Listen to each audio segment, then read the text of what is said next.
Hello, I'm your host, Jonathan Miller, and I'm joined by Jason Keys, CFO of Equillium, ticker symbol EQ on the NASDAQ Stock Exchange. Jason, thank you so much for being here today. Thanks for having me, Jonathan. Absolutely. So why don't you tell the audience a little bit more about Equillium? Sure. So Equillium is a clinical stage biotech company. We're leaders in the field of immunobiology. Our mission since the company was founded in 2017 has always been centered on patients. We're really striving to develop novel, high-impact therapies in a variety of autoimmune indications of high unmet need. And we've got a very diversified and differentiated portfolio of clinical stage assets that we're currently advancing in clinical development, hopefully ultimately towards approval and to help patients. It's a long, difficult process, but I commend you for tackling it. Give us a little bit of background about yourself as well as the rest of the management team.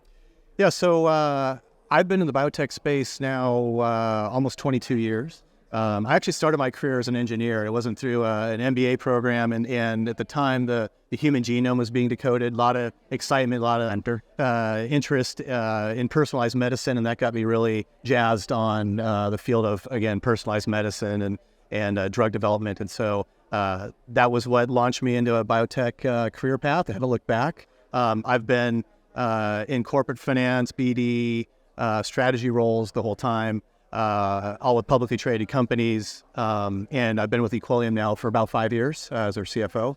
The management team is highly experienced. Cumulatively, we've got many decades of experience spanning the full value chain of drug development, from discovery to clinical development and operations to commercialization, product launches, a lot of business development and deal-making experience. So quite an accomplished and experienced management team. That's great. And what has some of the growth drivers been for the company? Yeah, it's really about advancing our pipeline of therapeutic assets through data inflection points and catalysts. So our foundational asset, which is called Equillium, we have gone through a phase 1 study in acute graft versus host disease called the Equate study, where we generated some very encouraging data that showed a rapid and rather robust response rate in those patients. That gave us conviction to start a phase 3 study with Equillium that we're currently conducting right now. And then we've also generated some positive data in lupus nephritis in our Equalize study. Now that study has completed enrollment, and we should be reporting top-line data early next year from that study. But the asset set that we're really excited about are multi-cytokine inhibitor assets called EQ101 and EQ102. These are highly novel peptides that selectively target certain cytokines that are relevant in various autoimmune diseases. So EQ101 we're studying in alopecia areata, a phase 2 study. We expect to have data from that study before the end of the year, initial data, top-line data to follow next year. And then EQ102, a second multi-cytokine inhibitor, we're studying in a phase 1 study, currently in healthy volunteers, but we plan to add celiac disease patients, and we're targeting that drug as an effective treatment potentially for celiac disease. Wow, that's fantastic. Definitely things that need special attention. Sure. What is unique to your products, and is there a lot of competition in the space with regard to treating these illnesses? There is and there isn't. So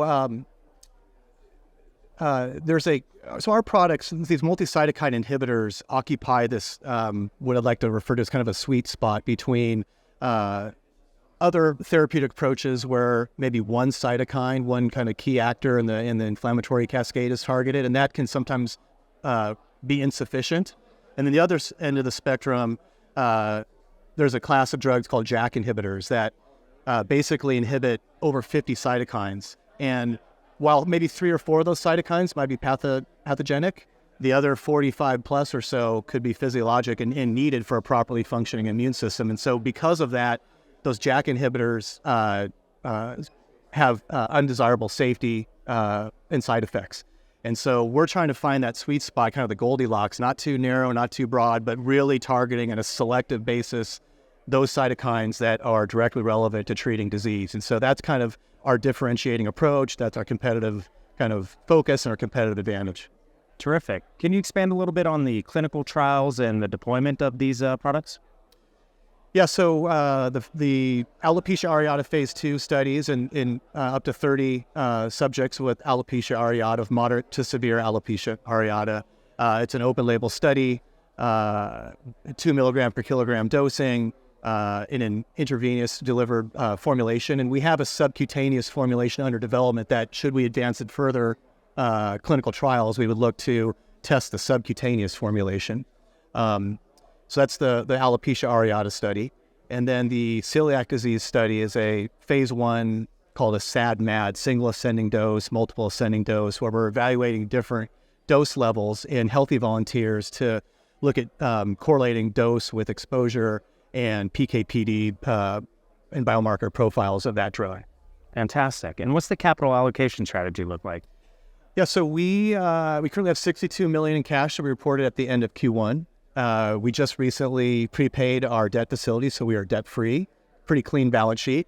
And, we look to be, highly focused on controlling spending and being as efficient as we can and driving development in clinical indications and clinical studies that we think we can get to value inflection points relatively quickly and relatively efficiently. Our products have a breadth of potential in terms of the indications that we could go after if we had the capital to do so. So we have to be really choosy about prioritizing where we deploy our capital and how we invest. And we've been pretty successful at doing that. Yeah, of course. And part of that, what's the M&A strategy? M&A, BD, it's always a significant component of our strategy. As evidence, last year was quite a busy year business development-wise for the company. We acquired a privately held company called Bioniz in February of last year, and that's how we acquired these multi-cytokine inhibitors and the platform.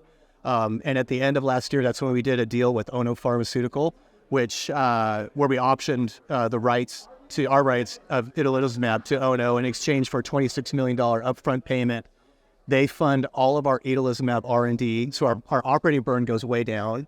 And should they exercise that option, they would pay us a 5 billion Japanese yen exercise fee, which works out to about a $37 million US dollar exercise fee, which would extend the runway even further. So we're not done. We'll continue to look for opportunities to further expand the pipeline and use B to really drive and generate as much value for shareholders as we can. That's terrific. Sounds like you got some promising things in the pipeline. What are some of the best ways for investors to get more information about the company? Yeah, they can visit our website and they can email the IR department. That's probably the best start, and we are definitely accessible. Terrific. Company is Equillium, joined by CFO Jason Keys. Thank you so much for being here today. Thanks, Jonathan.